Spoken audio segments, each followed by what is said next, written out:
नमस्कार दोस्तों, welcome to DS education. स्वागत है आपका मेरे यूट्यूब चैनल डीएस एजुकेशन में। मैं हूं दिनेश साहू और दोस्तों हम अध्ययन कर रहे हैं इंडियन ज्योग्राफी का या फिर भारत के भूगोल का।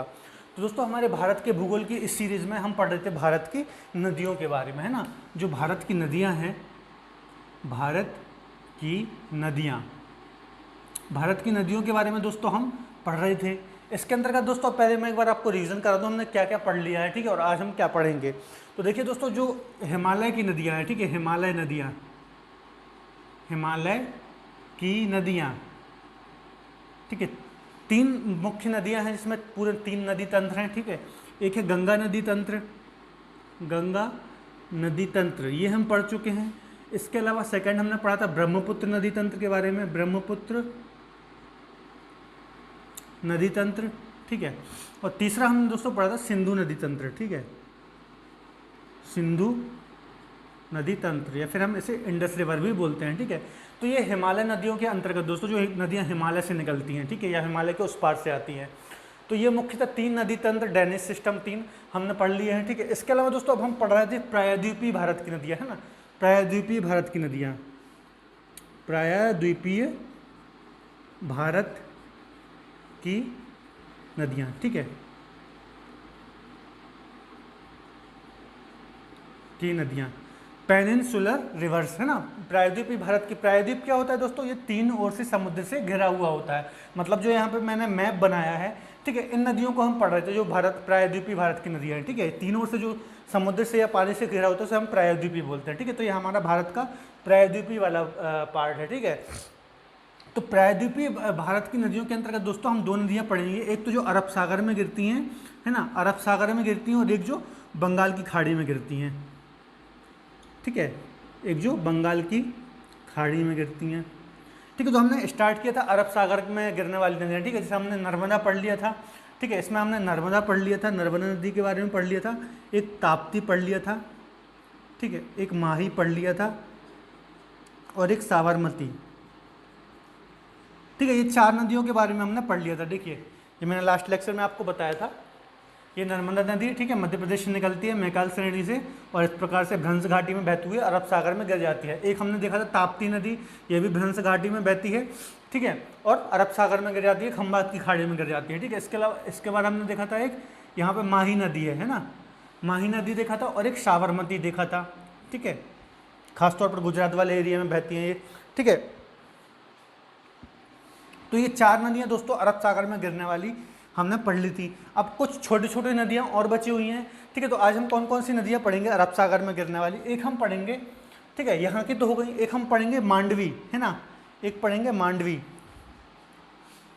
यहाँ मैं लिख दे रहा हूँ बगल में आज कौन सी नदियाँ हमें पढ़ना है।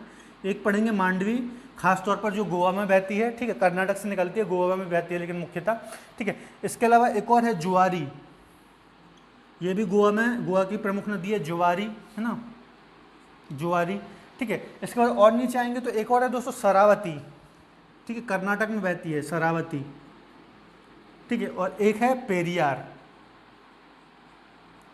इतनी नदी हमें पढ़ना है, ये छोटी छोटी नदियां हैं चार, ये और हम पढ़ेंगे।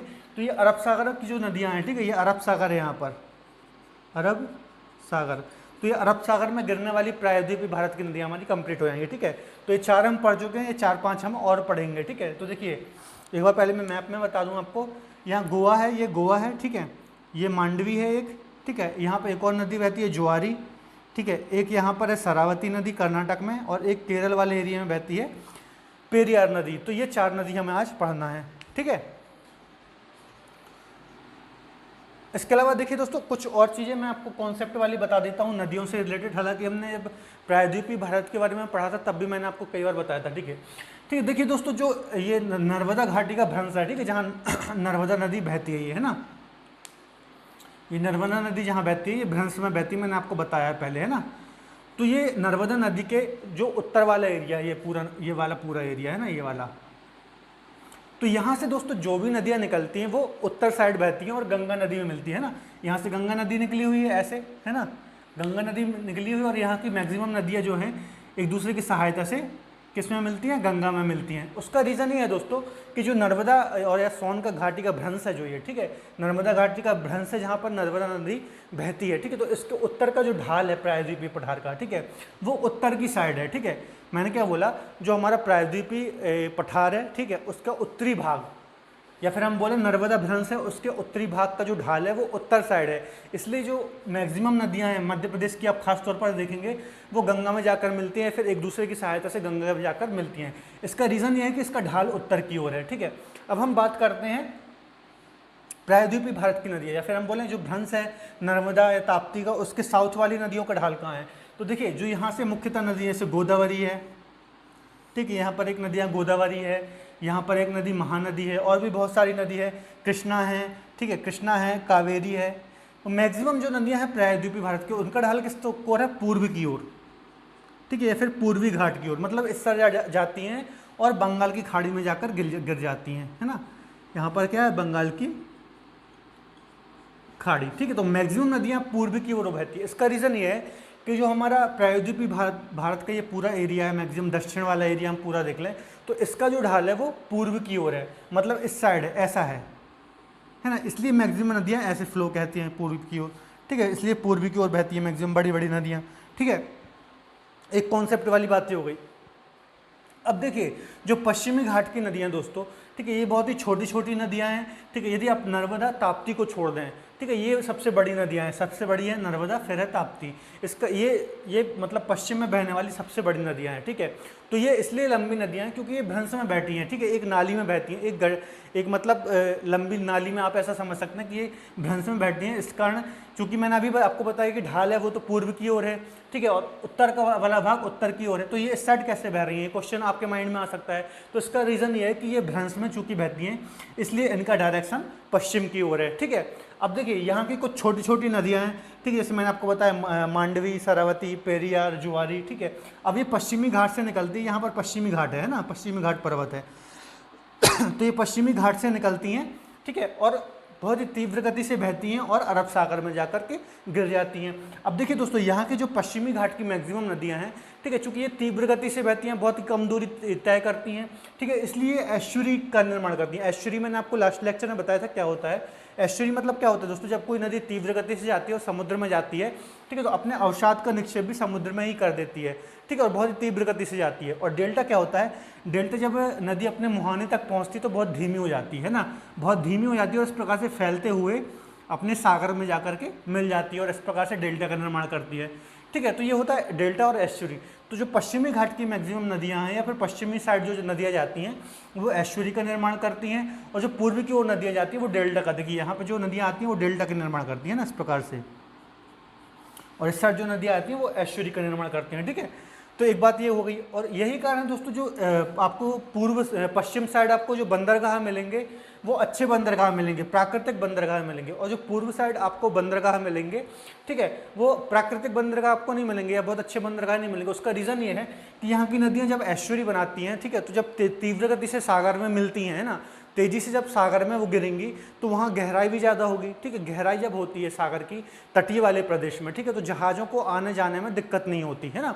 और यहाँ पर चूँकि नदियाँ डेल्टा बनाती हैं, ठीक है, तो गहराई बहुत ज़्यादा होती नहीं है, इसलिए प्राकृतिक रूप से या फिर मतलब हम बोले कृत्रिम रूप से यहाँ पर मेहनत करनी पड़ती है ना, इसलिए कारण यहाँ पर अच्छे बंदरगाह या फिर प्राकृतिक बंदरगाह नहीं मिलते। तो ये कुछ कॉन्सेप्ट वाली बात है, खासतौर पर यूपीएससी और पीसीएस की जो तैयारी कर रहे हैं उनके लिए, ठीक है। अब हम देखते हैं आज की जो हमारी नदियाँ हैं, जो दोस्तों अभी मैंने बताया वो कॉन्सेप्ट की दृष्टि से बहुत इंपॉर्टेंट है, ठीक है। ये मुझे बताना था, हमने पहले जब प्रायद्वीपीय भारत की चर्चा की थी तब भी इस बारे में हमने डिस्कस किया था, है ना। ये सब प्रायद्वीपीय भारत का ढाल किस साइड है या फिर नदियाँ कहाँ बह रही हैं, क्यों बह रही हैं, ये सब हम पहले भी डिस्कस कर रहे हैं, लेकिन मैं अभी चूँकि हम नदियों के बारे में पढ़ रहे हैं तो ये हमें पता होना चाहिए, ठीक है। तो आज की दोस्तों पहली नदी है मांडवी, ठीक है,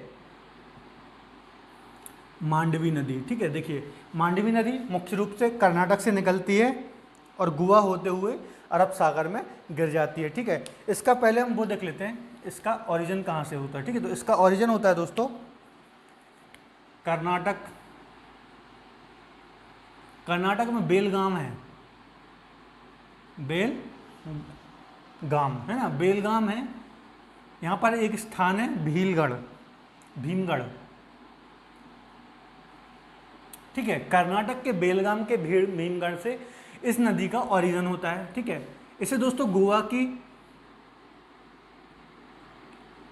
की प्रमुख नदी है ये, ठीक है, ये बात आपको याद रखना है। गोवा की प्रमुख नदी है और इसी कारण इसे जीवन रेखा भी कहा जाता है, ठीक है।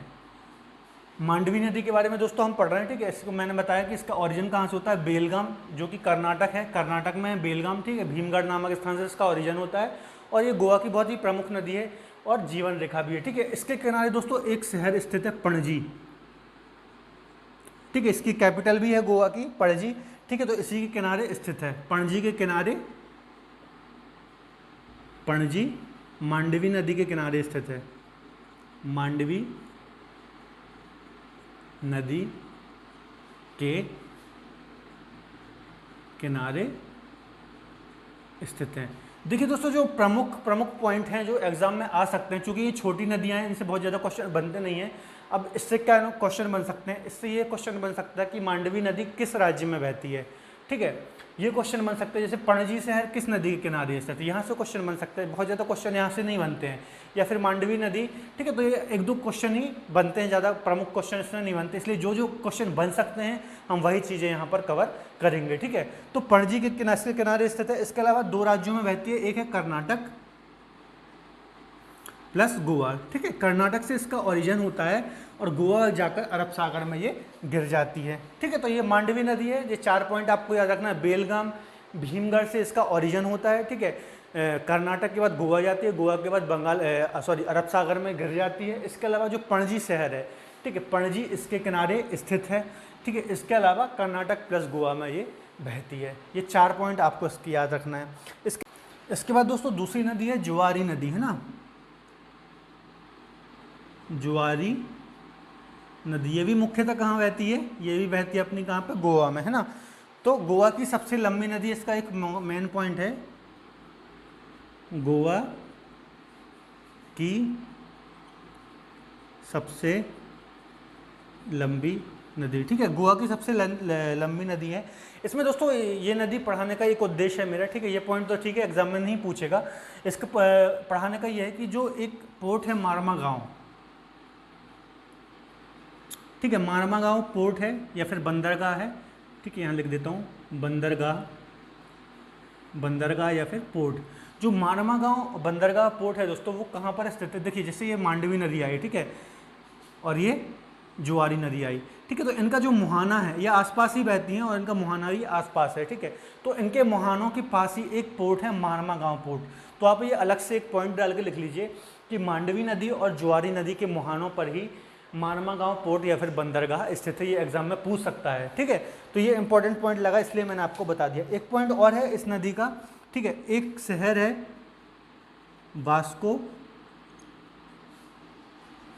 वास्को दा गामा, है ना, वास्को दा गामा।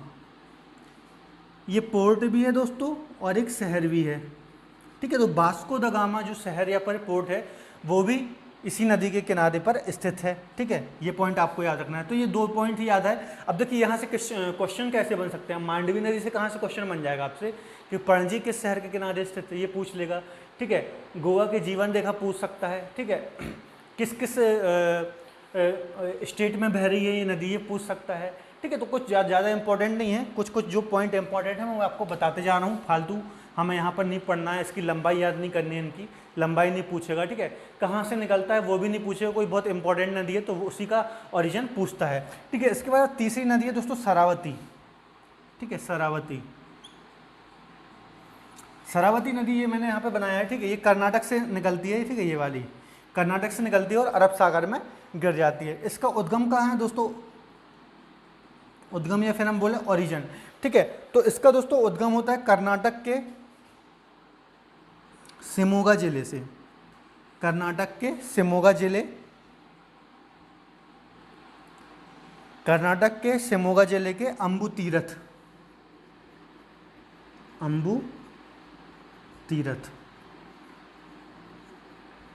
ठीक है। शिमोगा जिला है कर्नाटक का, ठीक है, वहाँ पर एक स्थान है अंबु तीरथ, ठीक है। तो कर्नाटक के इस स्थान से शरावती नदी का उद्गम होता है। इसका दोस्तों मेन जो पॉइंट है वो ये है कि जोग जलप्रपात आपने सुना होगा, जोग गरसोप्पा जलप्रपात, ठीक है। इसका नाम जोग भी है, गरसोप्पा भी बोला जाता है, साथ में भी बोला जाता है जोग गरसोप्पा, या फिर महात्मा गांधी नाम भी है इसका, महात्मा गांधी वाटरफॉल, ठीक है, जलप्रपात। सबसे ऊंचा जलप्रपात है दोस्तों इंडिया का, है ना, जो गरसोप्पा जलप्रपात है, भारत का सबसे ऊंचा जलप्रपात है, ठीक है, जो कि कहाँ पर है, शरावती नदी पर। ये बहुत इंपॉर्टेंट पॉइंट है इसका, ठीक है। तो यहाँ से क्वेश्चन पूछा जा सकता है। तो ये नदी भी कहाँ, कर्नाटक से निकलती है और अरब सागर में गिर जाती है, ठीक है। तो ऐसा आप लिख लीजिए, कर्नाटक से निकलती है, अरब सागर में, ये मैंने आपको बता दिया, शिमोगा जिले के अम्बू तीरथ से निकलती है और अरब सागर में गिरती है। इसमें जोग गरसोप्पा महात्मा गांधी जलप्रपात स्थित है, ठीक है। यहाँ से ये क्वेश्चन पूछा जा सकता है। इसके अलावा दोस्तों एक छोटी नदी और बची, पेरियार, ठीक है, पेरियार नदी। पेरियार नदी के बारे में भी कोई खास नहीं है, केरल, इसे केरल की जीवनदायिनी बोला जाता है, ठीक है, केरल की जीवनदायिनी, ठीक है। ये पॉइंट आप याद रख लीजिए, केरल की जीवनदायिनी से कहा जाता है और केरल से निकलती है, ठीक है, केरल से निकलती है। इसके अलावा,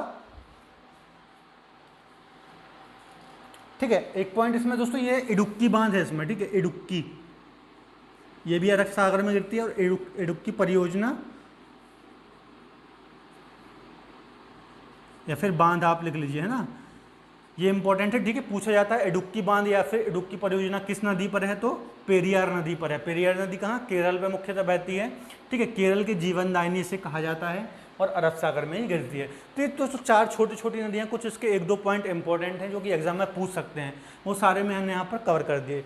अब दोस्तों यहाँ पर एक नदी और बताने वाली थी, वो रह गई है, ठीक है, जिसका नाम है लूनी नदी, ठीक है। लूनी नदी देखिए यहाँ से निकलती है, यहाँ पे एक पर्वत है अरावली पर्वत, ठीक है, अरावली पर्वत से निकलती है और यहाँ पे ये कच्छ का रण है ना, कच्छ का रण है, दलदली एरिया है, यहीं पर वो समा जाती है, मतलब समुद्र तक नहीं जाती लूनी नदी, ठीक है। तो उसके बारे में थोड़ा और हम देख लेते हैं। अक्सर एग्जाम में पूछा जाता है ऐसी कौन सी नदी जो कच्छ के रण में समा जाती है ना। हालांकि और भी दो तीन छोटी छोटी नदियाँ हैं, पर लूनी मुख्यतः है ना पढ़ने के लिए, तो उसके बारे में हम थोड़ा और देख लेते हैं, लूनी नदी के बारे में। लूनी, ठीक है, तो सबसे पहले दोस्तों जो पॉइंट है, ठीक है, इसका ओरिजिन हम देख लेते हैं। ओरिजिनल होता है इसका अरावली पर्वत, अरावली पर्वत के एग्जैक्ट मैं बता देता हूँ, पुष्कर वैली,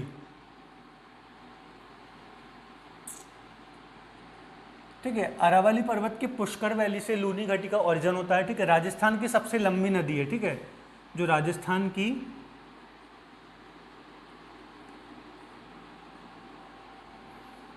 सबसे लंबी नदी।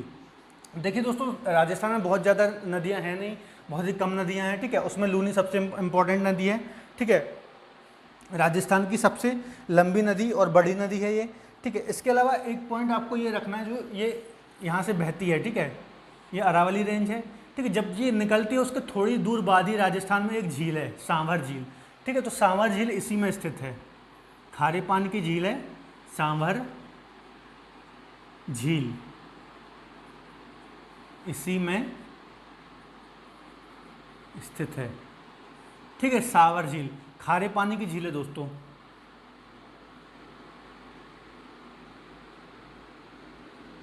ठीक है, खारे पानी की झील सांभर झील इसी नदी पर स्थित है, ठीक है। जब ये नदी निकलती है थोड़ा दूर आगे चलती है, उसके बाद एक झील पड़ती है सांभर झील, ठीक है, उसी से होकर के गुजरती है। तो ये पॉइंट भी इंपॉर्टेंट है, पूछ सकता है, ठीक है। इसके अलावा एक पॉइंट आपको ये रखना है, ये समुद्र में नहीं जाती, ठीक है, ये कच्छ के रण, ठीक है, कच्छ के रण में समाप्त हो जाती है या फिर विलीन हो जाती है, ठीक है। समुद्र तक ये दोस्तों नहीं जा पाती है, यहाँ पर कच्छ का एरिया है, खासतौर पर यहाँ पर दलदली एरिया जो है, ठीक है, वहाँ पर जाकर ये समाप्त हो जाती है, ठीक है, विलीन हो जाती है, ठीक है। तो ये आपको पॉइंट याद रखना है, कच्छ के रण में समाप्त होती है। देखिए मैक्सिमम नदियाँ जो होती हैं, अधिकतर सारी नदियाँ ही कहाँ जाती हैं, एट द एंड पॉइंट वो समुद्र में जाकर मिल जाती है, पर ये एक ऐसी नदी है जो कच्छ के रण में समाप्त हो जाती है, ठीक है। इसके अलावा सांभर झील वाला पॉइंट है इंपॉर्टेंट, ये एग्जाम में पूछा जा सकता है, ठीक है, अरावली पर्वत के पुष्कर वैली से निकलती है और राजस्थान की सबसे लंबी नदी है। ठीक है। और एक पॉइंट आपको ये याद रखना है कि दोस्तों ये जो नदियाँ है इसका कुछ टाइम तो इसका मतलब जब ये नदी निकलती है तो स्टार्टिंग में तो इसका पानी मीठा होता है, मतलब ताज़े पानी की नदी रहती है, लेकिन आखिरी में जब ये जाती है, ठीक है, तो इसका पानी खारा हो जाता है। ठीक है, खासतौर पर मैंने आपको बताया सांवर झील से होकर गुजरती है या फिर रास्ते में सांवर झील पड़ती है। ठीक है, तो आधे टाइम इसका पानी साफ रहता है, ताज़ा रहता है, और आधे के बाद ये नमकीन हो जाती है। ठीक है, तो ये पॉइंट भी इसके बारे में याद रखना है। तो ये था दोस्तों हमारी अरब सागर में गिरने वाली नदियाँ। अरब सागर में गिरने वाली जो भी प्रायद्वीपीय भारत की हमारी महत्वपूर्ण नदियाँ थी, इसमें हमने क्या पढ़ा, हमने पढ़ा नर्मदा नदी के बारे में, हमने पढ़ा ताप्ती नदी के बारे में, हमने लूनी नदी पढ़ी, हमने साबरमती नदी पढ़ी, माही नदी पढ़ी, मांडवी पढ़ी, ठीक है, ज्वारी पढ़ी, पेरियार पढ़ी, शरावती पढ़ी। ये कुछ इंपॉर्टेंट महत्वपूर्ण नदियाँ थी जो मैंने आपको जो एग्जाम की दृष्टि से इंपॉर्टेंट है, इसमें क्वेश्चन बन सकते हैं। ठीक है, तो ये भी हमने जो अरब सागर में गिरने वाली नदियाँ थी, अरब सागर वाली, वो भी कंप्लीट कर ली। अब हमें पढ़ना है बंगाल की खाड़ी वाली, है ना, जो प्रायद्वीपीय भारत की बंगाल में की खाड़ी में गिरने वाली नदियां हैं। ठीक है, जैसे महानदी हो गई, बड़ी बड़ी गोदावरी हो गई, कृष्णा हो गई, कावेरी हो गई। ये कुछ 5-6 नदी हम पढ़ेंगे और ये नदियों का चैप्टर हमारा ख़त्म हो जाएगा। ठीक है दोस्तों, तो आशा करता हूँ आज का लेक्चर आपको समझ आया होगा। इसके बावजूद भी आपको कोई डाउट है तो आप मुझसे कमेंट सेक्शन में जुड़ सकते हैं। तो दोस्तों आज का यदि आपको वीडियो पसंद आए तो प्लीज़ वीडियो को लाइक करें, चैनल को सब्सक्राइब करें। ठीक है, और यदि आपको अच्छा लगता है तो एक कमेंट जरूर मार दें, इससे हमारा थोड़ा कॉन्फिडेंस बढ़ता है। ठीक है, तब तक के लिए धन्यवाद, अपना ख्याल रखें।